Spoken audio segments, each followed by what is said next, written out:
ये Malegaon bomb blast में इससे पहले भी जो ब्लास्ट हुआ इसके बारे में ये भगवा दहशतवाद है, भगवा आतंकवाद है, ऐसा स्वरूप देने का काम तत्कालीन यूपीए और कांग्रेस सरकार ने किया। ये हिंदुओं का अपमान है, ये भगवे का अपमान है। इसलिए उन्होंने पहले तो हिंदुत्व की जाहिर माफी मांगनी चाहिए। और दूसरी बात, उसके बाद एक रिटायर्ड पुलिस ऑफिसर कहता है कि सर संघचालक मोहन भागवत जी को भी अरेस्ट किया जाए, इस केस में उनको फंसाया जाए, उन केस में उनका इन्वॉल्व करना चाहिए। ऐसे क्यों किया उन्होंने? क्योंकि इस पर ये भगवा आतंकवाद और भगवा दहशतवाद के ऊपर शिक्कामोर्तब करना चाहते थे वो।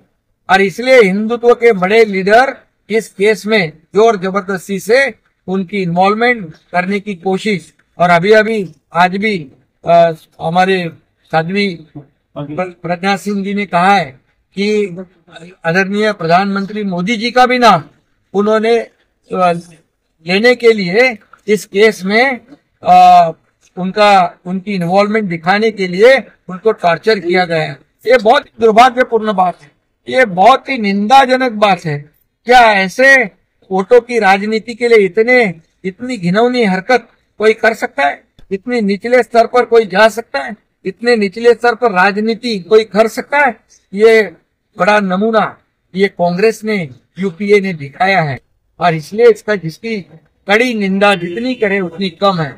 इसलिए मैं यही कहूंगा कि ये तो मोहन जी भागवत जी हो, हमारे प्रधानमंत्री मोदी जी हो, ये देश को आगे बढ़ा रहे, देश का उत्कर्ष कर रहे, देश का विकास कर रहे, कट्टर देशभक्त है, ये राष्ट्रभक्त है। और उनके देशभक्ति पर क्वेश्चन मार्क लगाना, सवाल खड़ा करना, ये तो देशद्रोह है।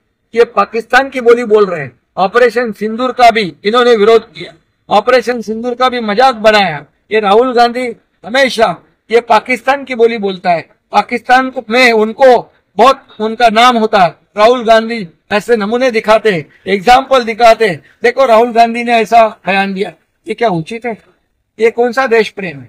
ये तो पाकिस्तान प्रेम है। और इसलिए मैं कहूंगा जिन्होंने ये तपास यंत्रणा जो है, इन्वेस्टिगेशन जो कर रहे थे, उनको उनके ऊपर जो राजनेताओं ने, राज्यकर्ताओं ने दबाव डाला, उनकी इंक्वायरी होनी चाहिए, जांच होनी चाहिए, उनकी नार्को टेस्ट होनी चाहिए, उनके ऊपर कड़ी कार्रवाई होनी चाहिए। करारा जवाब मिलेगा सर, करारा जवाब मिलेगा। जिस वक्त आखिर में अभी तक कुछ भी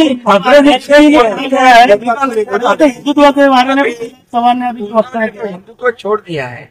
हिंदुत्व अभी कभी पकड़ने का, कभी छोड़ने का, ये वोटों की राजनीति कर रहे हैं। और ये पब्लिक है, सब जानती है। आज इतनी बड़ी घटना होने के बावजूद जो कहते हैं हमने हिंदुत्व छोड़ा नहीं है, वो कहाँ गए? एक भी शब्द जबान से निकला है? बालासाहेब ठाकरे जी का हिंदुत्व को हम आगे बढ़ा रहे हैं। और इसलिए मैं कहूंगा कि दूध का दूध, पानी का पानी होना चाहिए। और इनके सही चेहरे जनता के सामने, देश के सामने आने चाहिए। सर करारा जवाब मिलेगा इसका? बिल्कुल करारा जवाब मिलेगा। हिंदुत्व का अपमान करना, भगवा अपमान करना और देश प्रेम का अपमान करना, इनको करारा जवाब मिलेगा। करारा जवाब जरूर मिलेगा। इस देश की जनता, इस महाराष्ट्र की जनता जरूर उनको करारा जवाब देगी।